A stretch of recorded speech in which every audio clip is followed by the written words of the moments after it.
and this is DaylesAddiction, and today's video is building a collection from brands that I dislike.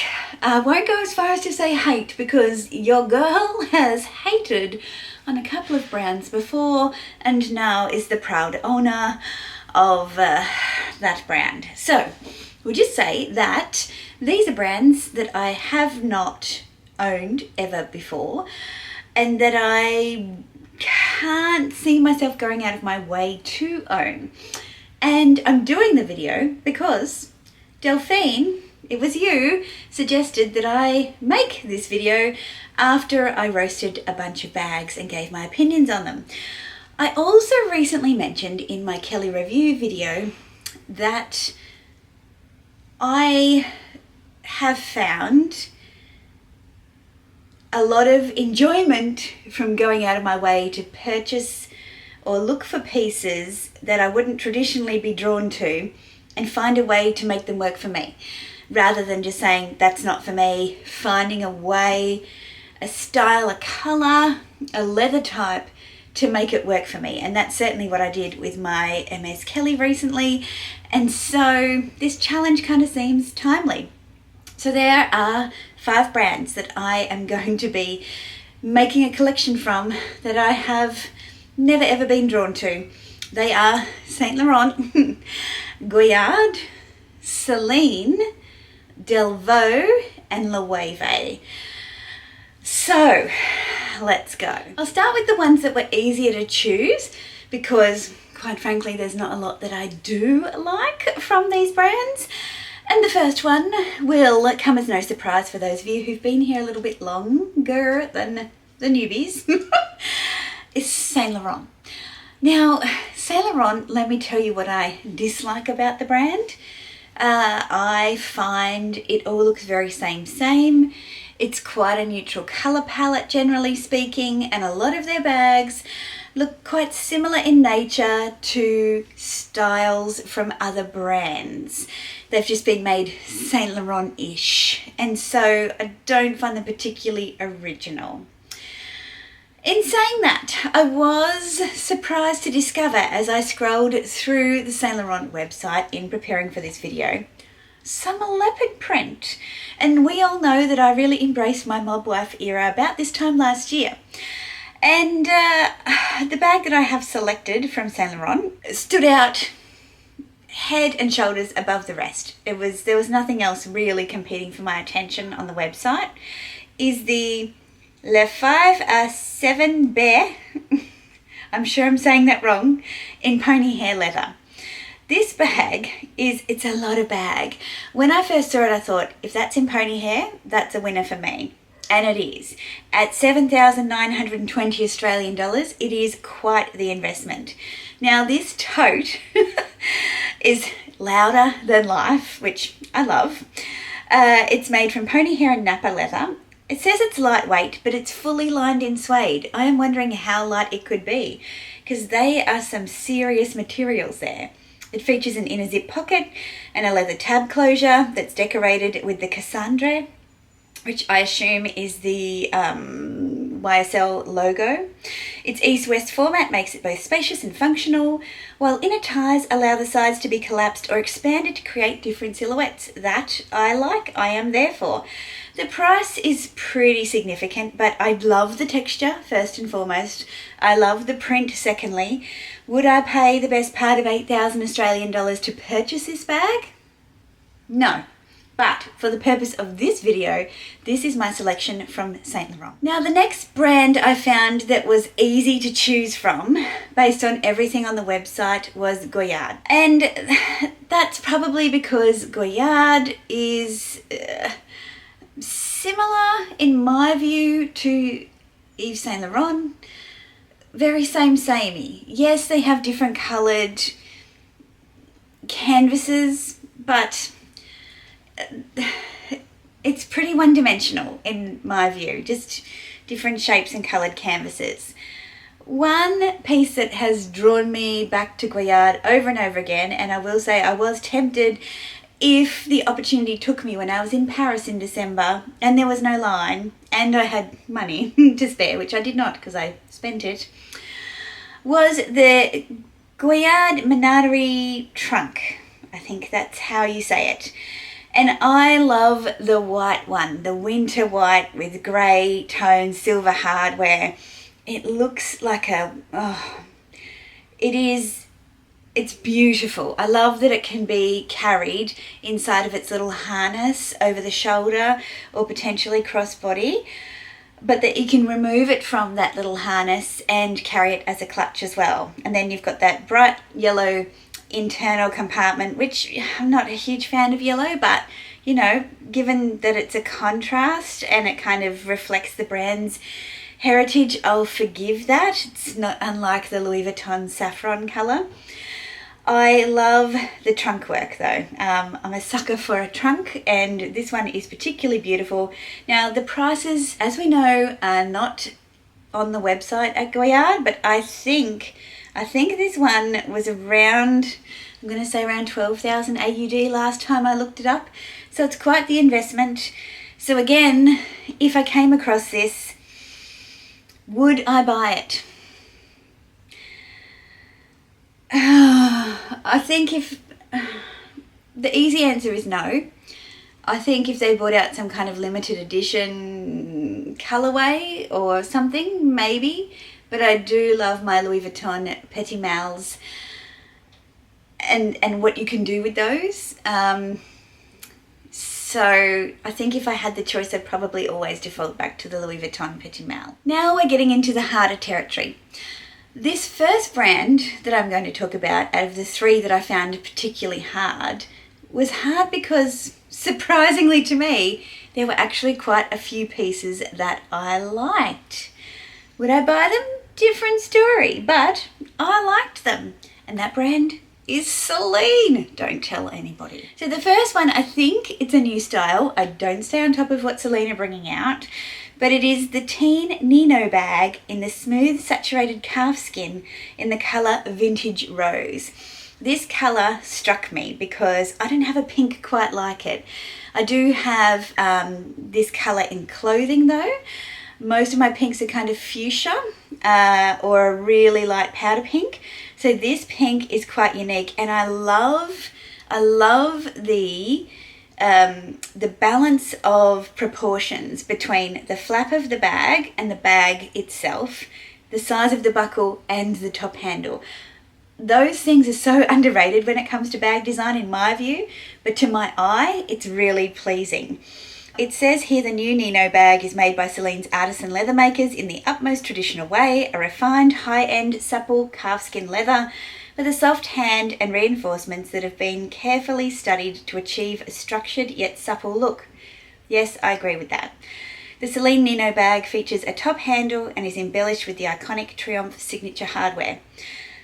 I really love this bag. I think it's beautiful. It's 4,900 Australian dollars. It has a removable and adjustable strap with a minimum drop of 45 centimetres and a maximum drop of 54 centimetres. So it would be a short crossbody on me at 108 centimetres, but it could work.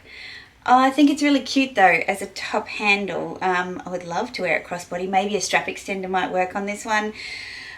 Surprisingly taken with that bag. I also, if you will allow me, I'll show you some of the contenders as well that I was choosing from. I think that one is my choice though. The next one is the Teen Triumph bag in shiny calfskin in the colour Petal, I think, which was quite pretty. I do like the contrast between the pink and the gold hardware. Then there was another leopard print option at Celine, and that was also in the Teen Triumph, but that's a velvet with leopard print. No, I don't quite like the black contrast leather. I think that kind of, it makes it a bit busy. If they had have just finished that leopard print off on the edge of the seam, I think that would have been nicer. So the Teen Triumph bag was 6,200 in the shiny calfskin. The velvet leopard print is 5,900. And then there is an out of stock but very pretty lizard Teen Triumph bag in the pink colour for $12,800. I was kind of drawn, I have to say, this is a surprise to me, to the Teen Nino bag in the Vichy textile with calfskin. Just because it is so unique, and I think a print is always welcome in my handbag collection. The only thing I didn't like about this was the brown leather work.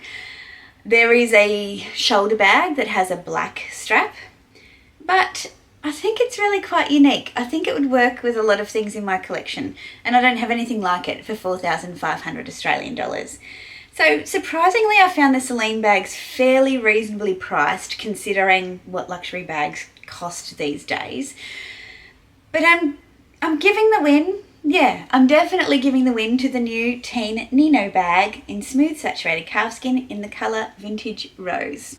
I'm going to be sorry that I looked at these, aren't I? Okay, the next brand that I found really difficult to choose from, simply because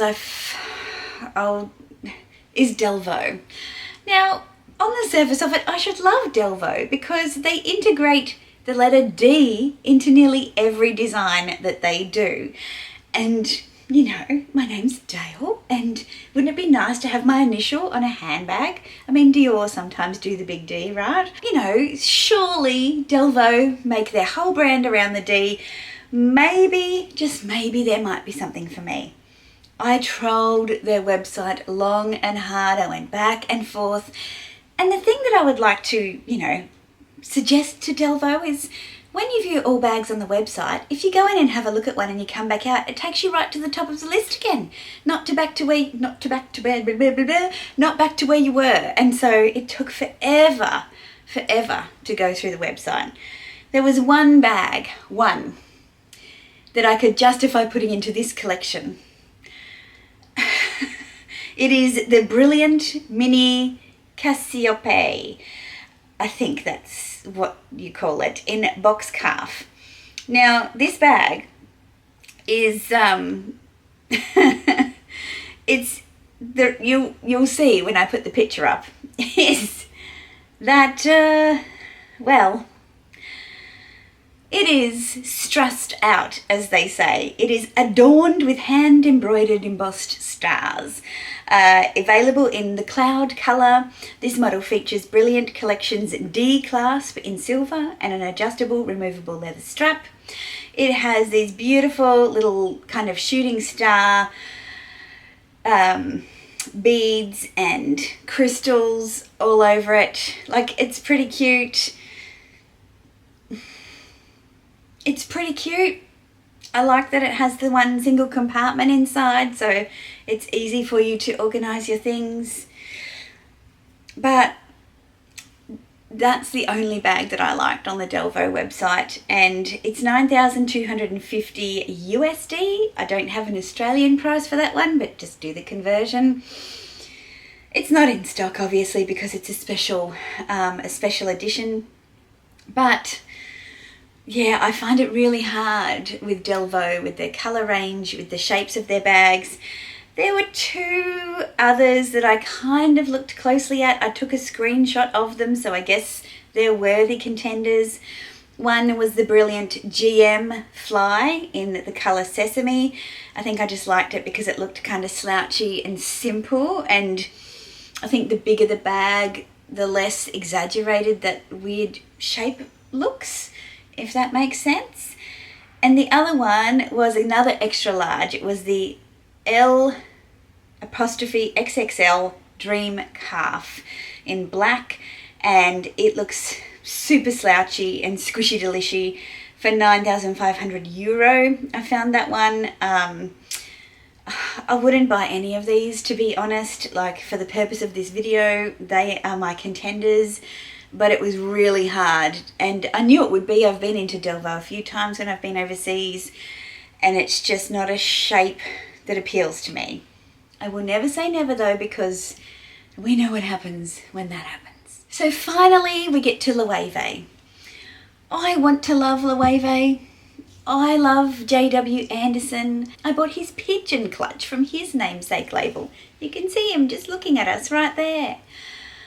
But Loewe bags, I'm trying to summarise why I've not been drawn to them.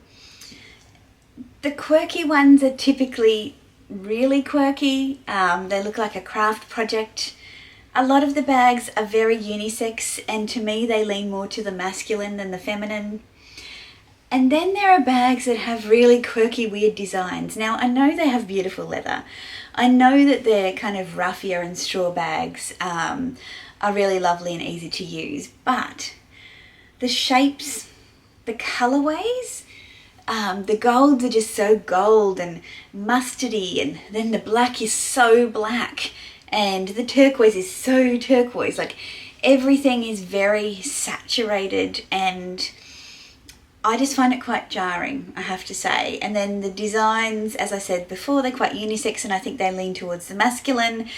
And then some of them are quite nice on their own, and then they have these hideous features, which I will share with you now. So the shortlist contenders, the first one was the medium flamenco purse in the knit colourway in silver.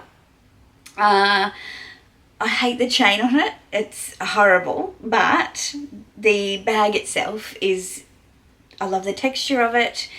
I think in the modelling picture, it against the denim, like, it looks really pretty, and like it would be really lovely to the touch. At 4,750 Australian dollars, it's not too bad a price. I'm not, like, on a website full of bags, this was one of my shortlisted pieces, because like that's how hard it was. And you know that I love a fluffy bag. I've actually got the top here somewhere, my Fendi Mohair Baguette. I've also got a couple of furry pieces as well. Yeah, so that one made the shortlist. I think the silver and the fluffiness. I got to the squeeze bags that look like a strawberry and a kiwi fruit. Does anyone buy those? I mean, I'm all for novelty and whimsy, but they're just ugly. They're just ugly. I don't like them. I landed on this bag for the following reasons. The medium flamenco purse in laminated lambskin in the gold metallic colourway. It retails for 5,850 Australian dollars. I don't have any gold bags, number one. So I was initially drawn to the silver metallic, but I have a silver metallic Fendi Peekaboo. So I have a pink metallic bag as well, and I have purples. So it made sense to kind of go for a different colourway, so hence choosing gold.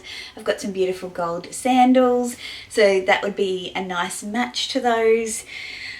I love it as a clutch. Like, this is probably, it's probably a great competitor to Bottega's original clutch bags, the kind of dumpling clutch bags. I can't even remember what they're called now. Were called, because they're an old style, but I could never find one that was in the size that I liked, and I do like this one. I like the top of it and how it closes, and I think the chain works better with the gold because it's gold, obviously. So yeah, that was a hard decision to make from Loewe, but that is my Loewe choice. And is that one that I would actually buy? Maybe pre-loved. I mean, it's the best part of $6,000. If I wanted it, I would have bought it already. It certainly hasn't tempted me. But from doing this video, I can tell you that I'm going to pay close attention to Celine, because the colours are there. I originally, you know, stayed away from Celine because, again, they were all quite same. But the colours that are coming out now are pretty cute. And this Nino bag, I love the proportions of it. It's a cute bag and cute colours. So yeah, I will be keeping an eye on Celine. So that's a little bit dangerous. So I will pop a picture of my collection of bags on the screen now, so you can have a look and see if you think that they kind of sit with my personal style, or they're a bit of a stretch and they don't quite fit. I'd love to know your feedback on that in the comments section down below. It was a great challenge, this video. I quite enjoyed scrolling the websites and having a look at new things that I've kind of been oblivious to because I'm simply not interested. So that was good, and I also feel like my money is safe. I'm not going out and spending any right now, but it has definitely given me pause to think more broadly about where I look for my next luxury purchase. So thanks for the suggestion, Delphine. If you have any suggestions on videos you'd like me to do, put them in the comments as well. I would love to hear from you.